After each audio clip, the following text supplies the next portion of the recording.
हरिओम. मी सिन्नर उपासना केंद्रातून बोलते. माझे नाव पल्लवी किरण पाटील. माझा 12वी परीक्षेसंबंधी मोठा अनुभव आहे, तो मी सांगणार.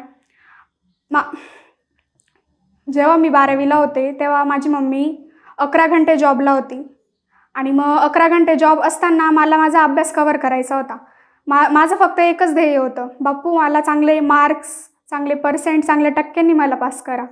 असं करत करत मग घरच्या कामांमुळं मला कधी कधी वेळ मिळत नव्हता अभ्यासाला. मग मी म्हणायची, बाप्पू माझ्याकडून अभ्यास करून घ्या, मला परीक्षा द्यायची आहे, मला पेपर कव्हर करायचे, मला माझं आयुष्य यशस्वी करायचे माझ्या मार्क्समुळे. आणि मग तसं करत करत वर्ष संपत आलं आणि माझ्या तोंडी परीक्षा सुरू झाल्या. मग मी बाप्पूंना म्हणायची, तोंडी परीक्षा तर आता सुरू झाल्या, मग मी तोंडी परीक्षा द्यायलावर मी तिथं जाणार आहे, पण तिथं जे विचारतील ते मला आलं पाहिजे, मी अशी नेहमी म्हणत जायची. आणि मग सतत माझा अभ्यास चालूच राहायचा, मी सतत अभ्यास करायची. बाप्पू माझ्याकडून सगळं कव्हर करून घ्यायचं. माझी मम्मी 11 घंटे जॉब करत असताना मी घरातली कामं करून घ्यायची. वरून मला बाप्पू पाहिजे तसा वेळ पण अभ्यासाला काढून देत होते, पाहिजे तसा अभ्यास पण माझ्याकडून काढून घेत होते. आणि मग तसं करत करत मग तोंडी परीक्षा सुरू झाल्या आणि मी तोंडी परीक्षेला गेली. आणि मग तिथं मला जे प्रश्न विचारायचे ना, ते सगळ्या प्रश्नांची उत्तरं मला एकदम परफेक्ट यायचे.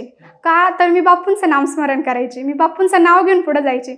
आणि मग मी म्हणायची, जे तिथं विचारणार आहे ते तिथं मला आलंच पाहिजे. तसं करत करत बाप्पूंनी मला सगळ्या तोंडी परीक्षांमध्ये उत्तीर्ण करून घेतलं. आणि मग 12वीची परीक्षा सुरू झाली. आणि मग 12वीची परीक्षा सुरू झाली तेव्हा मी म्हणायची, बाप्पू जेव्हा मी पेपर लिहाल तेव्हा तुम्ही माझ्यासोबत पाहिजे. आणि मग मी म्हणायची, बाप्पू चला माझ्यासोबत पेपर लिहून माझ्याकडून चांगला पेपर लिहून घ्या, जे मला नाही येणार ते माझ्या मनाने का होईना पण ते चांगल्या प्रकारे लिहून घ्या. असं करत करत मी सगळे पेपर देत होती. आणि मग मला पप्पांनी सांगितलेलं होतं, जर तुला बाप्पू तुझ्यासोबत ठेवायचे तर मग तू दत्तगुरूंचा फोटो तुझ्याकडे ठेव. मग मी माझ्या दत्तगुरूंचा फोटो माझ्या हॉल तिकीटला लावलेला होता, हॉल तिकीटला. आणि मग असे करत करत पेपर झाले, पहिला पेपर, दुसरा, तिसरा असे पेपर झाले. आणि मग तसं करत करत बाप्पूंनी सगळे पेपर माझ्याकडून व्यवस्थित सोडवून घेतले. आणि असं करत करत शेवटचा पेपर आला, सेल्समॅनशिप म्हणून, VC हा विषय सब्जेक्ट होता त्याचा. आणि मग तो पेपर खूप टफ टाकलेला होता, खूप हार्ड होता, सगळ्यांना हार्डच जाणार होता. आणि तो सब्जेक्ट असा होता का त्याला आम्हाला आधीपासून शिक्षक पण चांगले नव्हते. आणि मग मी म्हणायची, बाप्पू याला तर शिक्षक पण चांगले नाही, मग मी कसा कव्हर करू हा पेपर, तुम्ही माझ्याकडून एवढा अभ्यास करून घेतलेला आहे, एवढ्या पर्सेंटेजमध्ये वाढ करून घेतलेली आहे सगळा अभ्यास करून, मग मी आता या पेपरमध्ये घसरून गेली तर मग माझं कसं होणार आहे. तर मग तो पेपर मी त्या पेपरचा प्रत्येक प्रश्न, त्या पेपरमध्ये लिहिणारा उत्तराचा प्रत्येक पॉईंट, त्या प्रत्येक पेपरमध्ये मी बाप्पूंचं नामस्मरण करत होती. बाप्पू हा पेपर मला हार्ड जातोय, तर तुम्ही माझ्याकडून चांगलं लिहून घ्या, मला प्रेरणा द्या, मी कशा पद्धतीने लिहू. असं करत करत मग बाप्पूंनी तो पेपर माझ्याकडून लिहून घेतला. तरी पण मग तो लिहून तर घेतला बाप्पूंनी, पण तरी पण मला वाटायचं तो पेपर जर हार्डच गेलेला आहे तर तो रिझल्ट कसा लागेल. मग असं करत करत मी नामस्मरण करत होती, बाप्पू सगळे तुम्ही पेपर लिहून घेतलेले पण शेवटचा पेपर मला हार्डच गेलेला आहे. आणि मग असं करत करत 25 मे निकालाचा दिवस आला.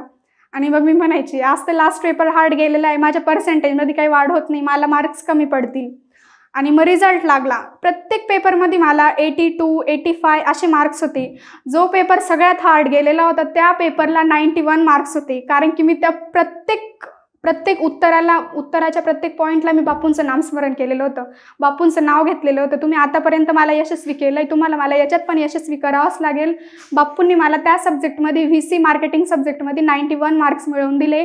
आणि 12वीच्या टक्क्यांमध्ये 78% मला मार्क्स मिळवून दिले. आणि बाप्पू प्रत्येक याच्यात माझ्या सोबत राहतात, मला प्रत्येक याच्यात यशस्वी करतात. हरिओम. श्रीराम अंबज्ञ.